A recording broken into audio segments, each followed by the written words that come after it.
Imagine a day so extraordinary that it defies belief. A day when Jesus confronted an army of demons, thousands strong, in a clash that shook the very ground beneath.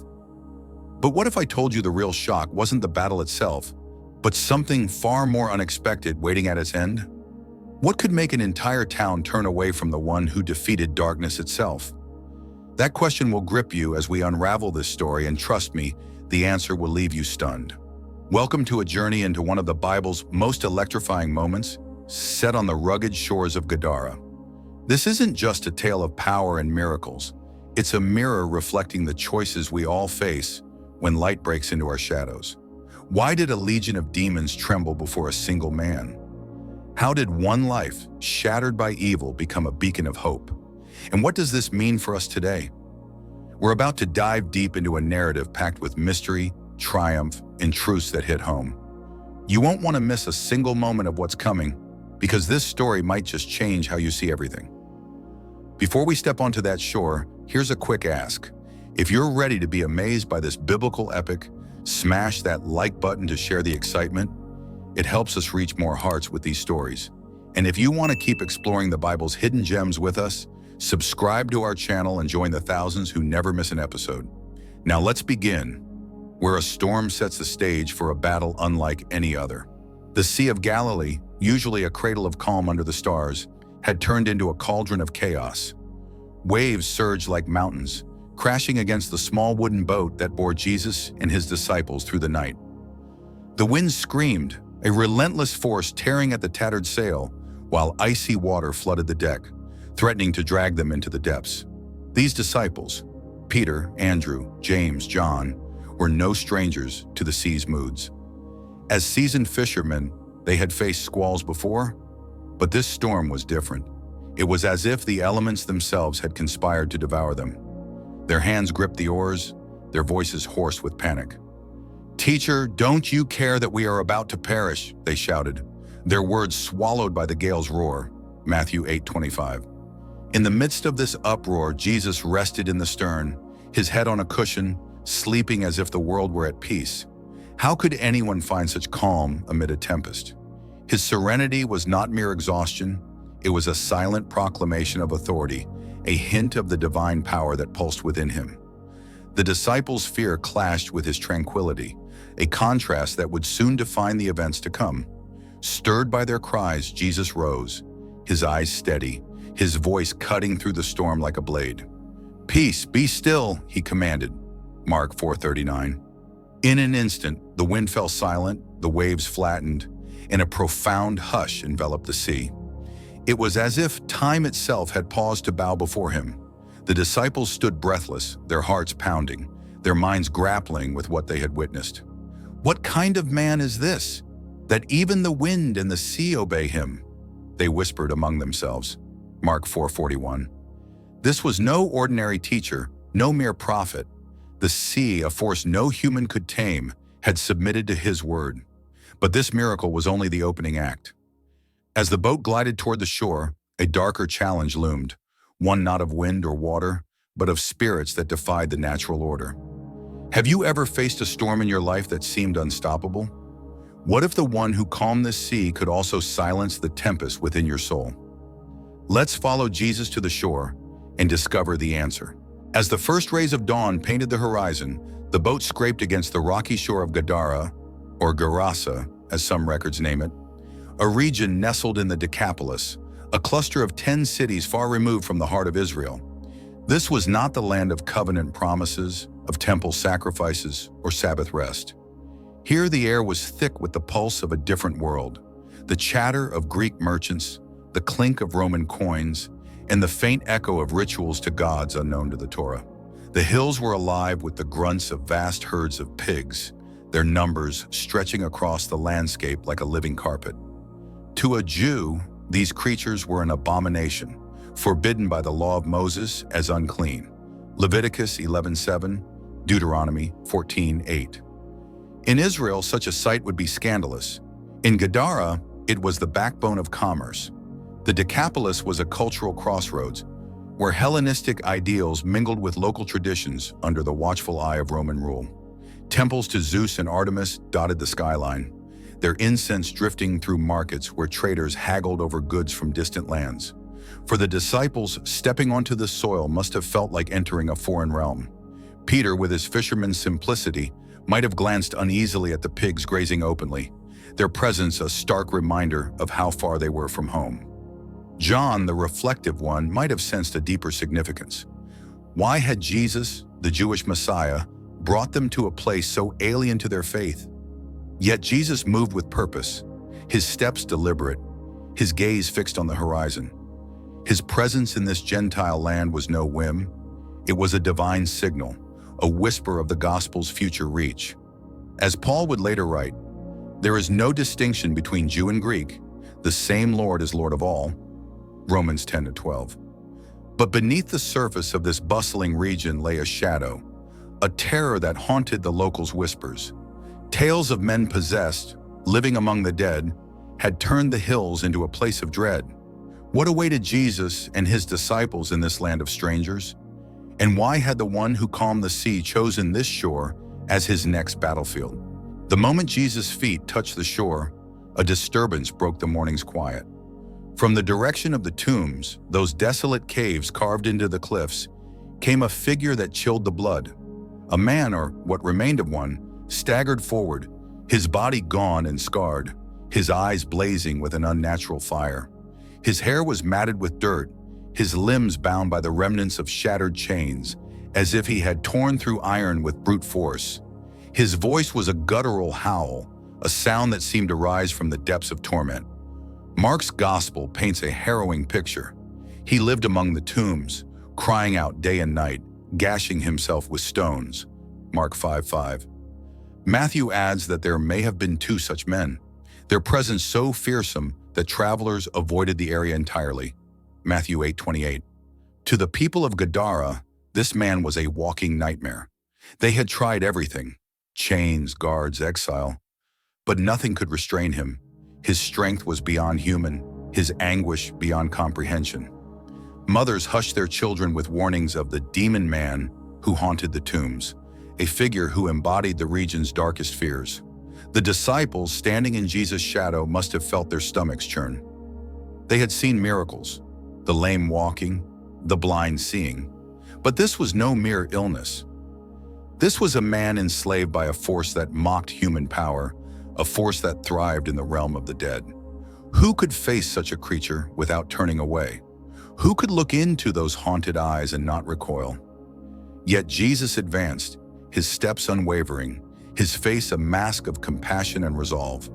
The disciples trailed behind, their hearts racing, their minds wrestling with a single question: what power could possibly break the chains of such darkness? The answer was standing before the man, ready to confront not just a tormented soul, but the army of evil within him. As Jesus drew near, the man fell to his knees, but the voice that spoke was not his own. It was a cacophony, a chorus of malice that rasped from his throat. "What have you to do with us, Jesus, Son of the Most High God? We beg you, do not torment us before the time." Matthew 8:29, Mark 5:7. The disciples froze, their breath catching. How did this entity know Jesus' name? More staggering, it addressed him with a title reserved for divinity: Son of the Most High. The demon's words echoed a truth the disciples were only beginning to grasp. As James later wrote, "Even the demons believe and shudder." James 2:19. But this was no single spirit. When Jesus demanded, "What is your name?" the answer struck like thunder: "Legion, for we are many." Mark 5:9. A legion. To the Roman mind, a legion was an army of thousands, a disciplined force capable of crushing entire cities. This was no lone demon, no minor spirit. This was a horde, a battalion of darkness that had seized this man's body, mind, and soul, turning him into a vessel of chaos.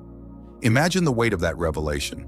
Thousands of malevolent entities, united in their hatred, speaking through one broken voice. Yet before Jesus, they did not defy or attack. They cowered. They pleaded, their arrogance replaced by dread, begging not to be cast into the abyss, the place of eternal confinement they knew awaited them. Luke 8:31, Jude 1:6. Why would such a force capable of shattering chains and terrorizing a region tremble before a man with no army, no weapons? The answer lay in what they saw. Not just a man, but the Son of God, the one whose coming marked the beginning of their end. Have you ever considered what it means to stand before a power so great that even the darkest forces quake? The disciples were about to witness that power in action. The Gospels offer a vivid window into this moment. Mark 5:1-9 describes the man's torment and the demon's desperate plea, painting a picture of a soul trapped in unimaginable suffering. Matthew 8:28-29 emphasizes the demon's recognition of Jesus as the Son of God, fearing he had come to judge them before the appointed time. Luke 8:26-31 adds that they begged not to be sent into the abyss, a place of divine restraint for fallen angels, as hinted in Jude 1:6, and later confirmed in Revelation 21:3. These accounts converge on a single, unshakable truth. The demons knew Jesus' identity with chilling clarity, while the disciples still questioned, "Who is this man?" Mark 4:41. The forces of darkness had no such doubts. They saw the King of Heaven, the one whose authority was absolute. This encounter resonates with broader biblical themes. Isaiah 61:1 prophesies a Messiah who will proclaim liberty to the captives and the opening of the prison to those who are bound. In Gadara, that promise was coming to life. The demon's fear also echoes Psalm 24:7-8. Lift up your heads, O gates. Who is this King of glory? The Lord strong and mighty, the Lord mighty in battle. Jesus was not just a healer or teacher. He was the divine warrior, stepping onto a Gentile shore to wage war against the powers of darkness. But this battle would unfold in a way no one could predict, revealing not only his power, but the destiny of those he came to save. The scene was set for a confrontation unlike any other. A legion of demons, an army of darkness that had held a man captive in a region in fear, now knelt before Jesus, their voices trembling with desperation. The disciples watched, their eyes wide, their hearts pounding. Would Jesus unleash his power and banish this horde to the abyss? Would he call down fire from heaven, as Elijah once did? 2 Kings 1:10. Or was there a deeper plan, a purpose that would shake the hills of Gadara and challenge the hearts of all who witnessed it? One thing was certain: when Jesus spoke, nothing could resist him. The sea had obeyed, the demons were pleading. But what would happen when he answered their request? Would their fate be sealed, or would their actions unleash a spectacle no one could have foreseen? The answer would not only reveal the unmatched authority of Jesus, but expose the choices of those who stood in his presence. Stay with us, because the next moment will leave you speechless. A turn of events that will echo through the ages. The air on the Gadara shore was thick with tension, as if the very hills held their breath.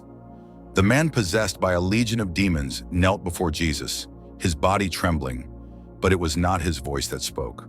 A chorus of unnatural tones, sharp and pleading, erupted from his lips. "We beg you, Jesus, Son of the Most High God, do not cast us into the abyss." Luke 8:31. The disciples standing at a distance felt their skin prickle. This was no ordinary cry for mercy.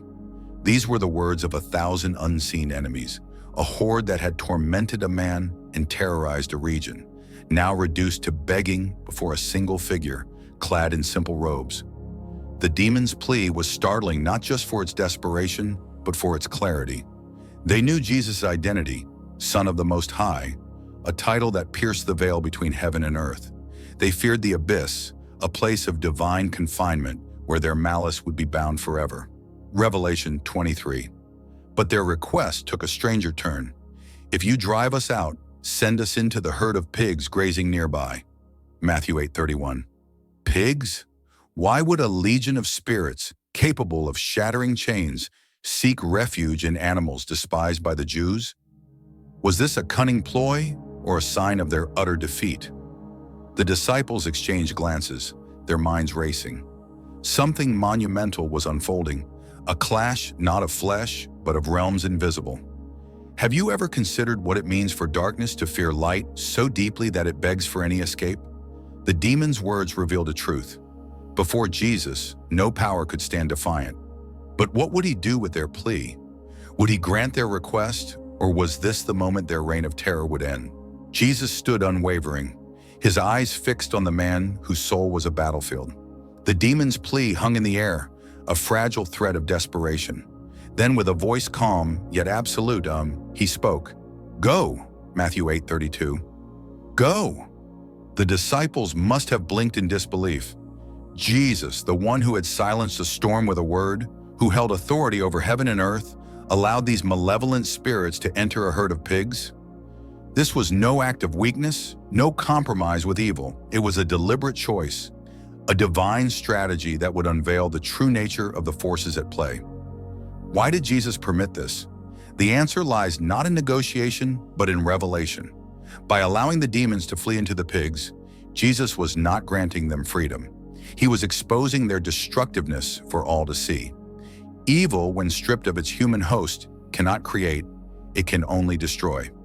The pigs, numbering in the thousands, were a fitting canvas for this truth. In Jewish eyes, they were already symbols of impurity, Deuteronomy 14:8. In God's plan, they would become a mirror reflecting the chaos of the demonic realm. Jesus' decision was not passive. It was a calculated act to demonstrate that no force, not even a legion, could act without his consent. This moment echoes a broader biblical principle. God's sovereignty reigns over all powers. As Paul later wrote, "All authority in heaven and on earth has been given to Christ," Matthew 28:18. The demons could not flee, fight, or hide unless Jesus allowed it. But what would happen when they entered the pigs? Would their power wane, or would their malice unleash a spectacle that would shake the region? The disciples braced themselves, sensing that the battle was far from over. No sooner had Jesus spoken than a tremor rippled through the hillside. The herd of pigs, thousands strong, their bristled backs covering the slopes like a dark tide, erupted into chaos. Eyes wild, hooves pounding, they surged forward as if driven by an unseen whip. The ground shook under their weight, a thunderous roar of squeals and stomping that drowned out all else. Then in a moment that seared itself into the witnesses' minds, the entire herd charged over a cliff, plummeting into the churning waters below. Mark 5:13. The sea swallowed them, their bodies vanishing beneath the waves, leaving only silence in their wake. The scale of the event was staggering. Mark notes there were about 2,000 pigs, a number that paints a picture of economic catastrophe for the region's herders. The disciples, rooted to the spot, could only stare as the ripples spread across the water. The locals who tended the herd, caught off guard, stood frozen, their faces pale with shock. This was no natural stampede. It was the handiwork of the legion, unleashed in a frenzy of destruction. The pigs, innocent creatures, became unwitting casualties in a display of evil's true intent. As John later wrote, "The thief comes only to steal and kill and destroy," John 10:10. Here that truth was laid bare in a spectacle of loss. What did this mean for the man who had been possessed? And what would the people of Gadara make of such a cataclysm? The answers were moments away, but one thing was clear. The power of Jesus had turned the demon's plea into their undoing. Have you ever seen chaos unravel when confronted by unshakable authority? The destruction of the pigs was more than a dramatic scene. It was a profound symbol, rich with meaning for those with eyes to see. In the Jewish world, pigs were not merely animals. They were emblems of defilement, banned from consumption and contact by God's law, Leviticus 11:7. To the people of Israel, a pig represented everything contrary to holiness, a creature that bore the mark of uncleanness in its very nature. In Gadara, a Gentile land, these pigs were a livelihood, a staple of trade and sustenance. Yet in God's economy, they became a stage for a divine lesson. When the demons entered the pigs, they did not find refuge. They found ruin. Their presence turned the herd into a mirror of their own nature, chaotic, destructive, and doomed. The pig's headlong rush into the sea was a vivid portrait of evil's trajectory. Left unchecked, darkness devours whatever it touches, dragging its host to destruction. This imagery resonates with biblical warnings about sin's consequences. As Paul wrote, "The wages of sin is death," Romans 6:23. The pig's fate was a visible echo of that truth. a warning to all who witnessed it that evil, no matter how powerful, is ultimately self-defeating. But there was another layer to this symbol. By allowing the demons to enter creatures deemed unclean, Jesus was signaling a shift. The gospel he preached was not bound by cultural taboos. It would reach even those considered unclean by tradition, as Peter would later learn in a vision of unclean animals declared clean. Acts 10:15. Could this act be a foretaste of grace for all nations? The disciples, steeped in Jewish law, might not have grasped it yet, but the seeds of a universal mission were being sown. At the heart of this moment stood a truth that reverberated beyond the cliffs of Gadara. Jesus held absolute authority over all powers, seen and unseen. The demons, for all their numbers and malice, could not act without his permission. Their plea to enter the pigs was not a bargain struck on equal terms. It was a submission to his will. When he said go, it was not a concession, but a command, a reminder that even the forces of darkness operate under divine restraint. As Paul declared, Christ disarmed the rulers and authorities and put them to open shame by triumphing over them. Colossians 2:15. This authority was no abstract theology. It was palpable, undeniable. The demons' fear of the abyss pointed to a future judgment they could not escape, a day when every knee will bow before Christ, Philippians 2:10. Revelation 20:10 speaks of that final reckoning when Satan and his forces will face eternal defeat. In Gadara, that future broke into the present, a preview of the victory secured by Jesus' life, death, and resurrection. The disciples witnessing this were glimpsing the heart of their master's mission, to bind the strong man and plunder his house, Mark 3:27. What does it mean to stand before a king whose word commands both angels and demons? For the disciples, it was a lesson in awe. For us, it's an invitation to trust the one who holds all things in his hands. But the story wasn't over. The pigs were gone, the demons exposed. But what would the people do when faced with such power? The sea lay still, its surface unbroken save for the fading ripples where thousands of pigs had vanished. The hillside, moments ago alive with the chaos of the herd, was now eerily silent. The disciples stood beside Jesus, their eyes darting between the freed man and the stunned herders who had witnessed the catastrophe. The legion of demons had been cast out, their destructive nature laid bare for all to see. But the battle of light and darkness was not yet complete. The people of Gadara were coming, drawn by the news of the disaster. What would they say when they saw the man restored, the herd lost, and Jesus standing at the center of it all? Would they fall to their knees, awestruck by the power that had shattered a legion's hold? Would they seek the one who had brought freedom to a captive soul? Or would their hearts turn elsewhere, to fears and losses too great to ignore?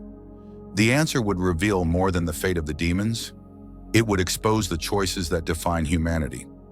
Stay with us, because what happened next was not just unexpected. It was a moment that would challenge every heart, then and now. The cliffs of Gadara stood silent, their rugged faces bearing witness to a moment that had shaken the region to its core.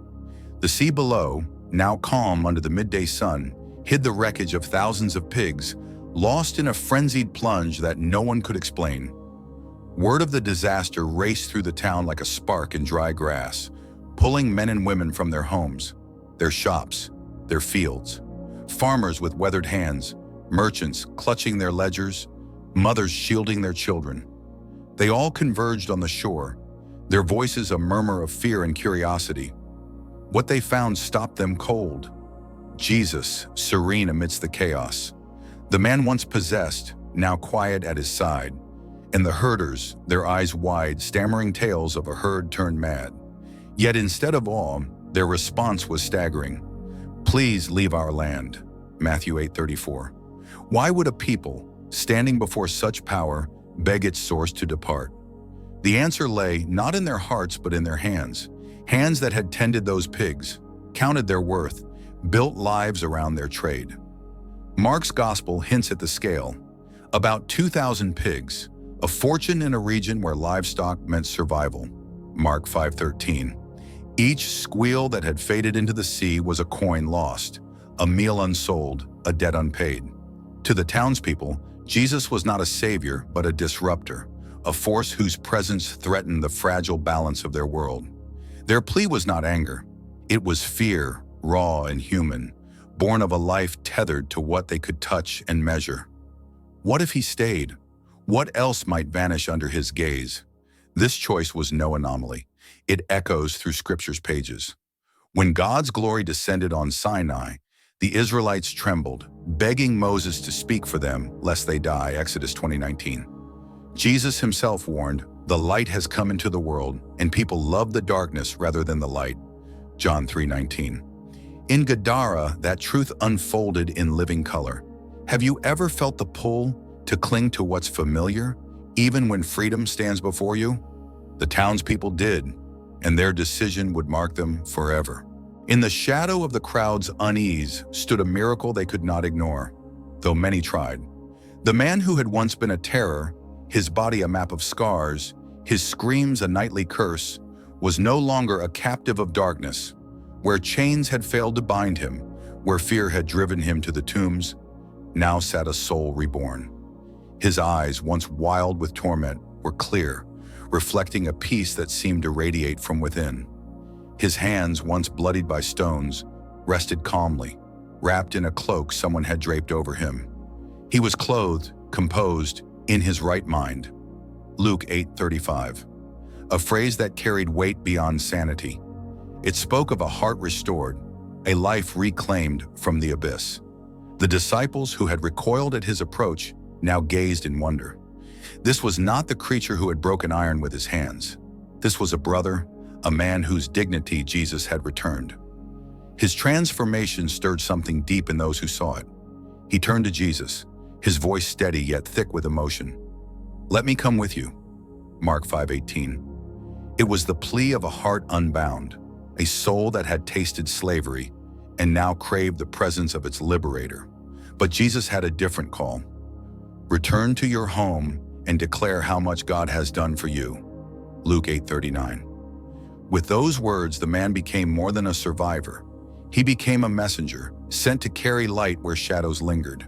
His story mirrors the promise of Psalm 40, verse 2-3. "He drew me up from the pit of destruction and put a new song in my mouth."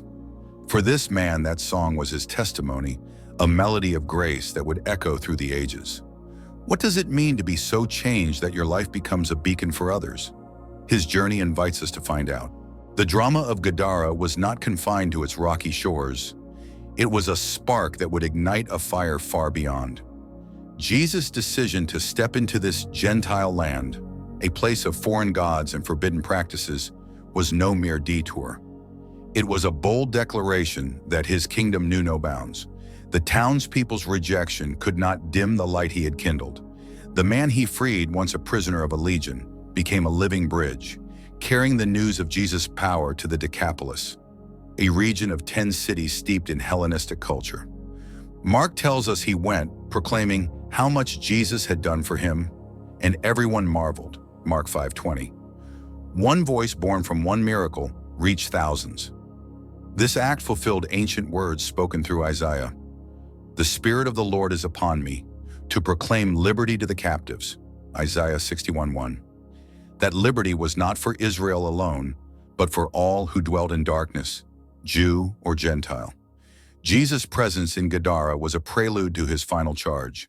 "Go therefore and make disciples of all nations," Matthew 28:19. Paul would later amplify this vision, proclaiming that Christ has broken down the dividing wall of hostility between peoples, Ephesians 2:14. The man's testimony was a cornerstone, laid in a land where pagan altars once stood unchallenged. The disciples watching him depart might have sensed the stirrings of a mission they could not yet fully grasp, a gospel that would one day topple empires. What does it mean for a single act of grace to ripple across borders? In Gadara, it meant a new dawn, where one man's freedom became a promise for all. Could such a moment in an obscure town truly change the world? The answer lies in the countless lives touched by that one voice. The story of Gadara is not a relic of history. It is a mirror held up to our souls, reflecting choices we face every day. The townspeople's decision to prioritize their pigs over a miracle was not a sin of malice, but a surrender to fear. Those pigs were more than animals. They were stability, identity, the rhythm of a life they understood.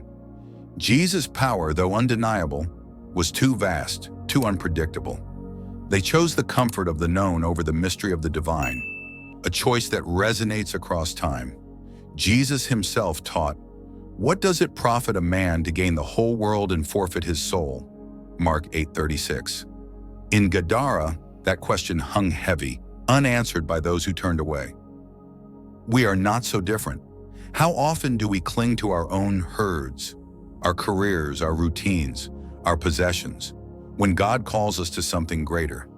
The townspeople's fear was human, their loss real, yet it blinded them to the treasure standing before them. In contrast, the freedman saw clearly. His gratitude was not a fleeting emotion, but a fire that drove him to share his story. As Paul wrote, "If anyone is in Christ, he is a new creation. The old has passed away. Behold, the new has come." 2 Corinthians 5:17. That newness is offered to us all, but it comes with a challenge: to let go of what binds us, to step into light that demands trust. This lesson is not condemnation, but invitation. Jesus did not force his presence on Gadara, just as he does not force it on us. He waits, offering freedom to those willing to receive it. What holds you back from embracing that call? The choice is yours, and it shapes eternity.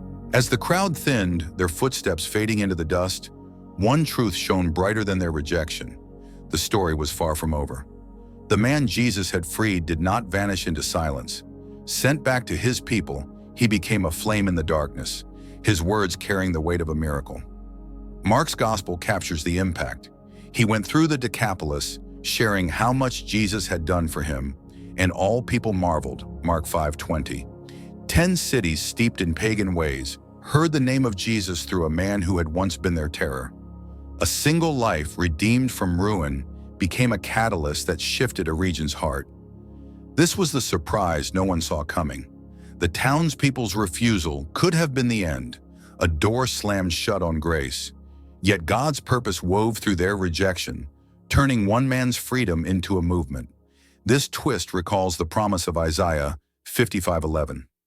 "My word shall accomplish what I purpose, and shall succeed in the thing for which I sent it."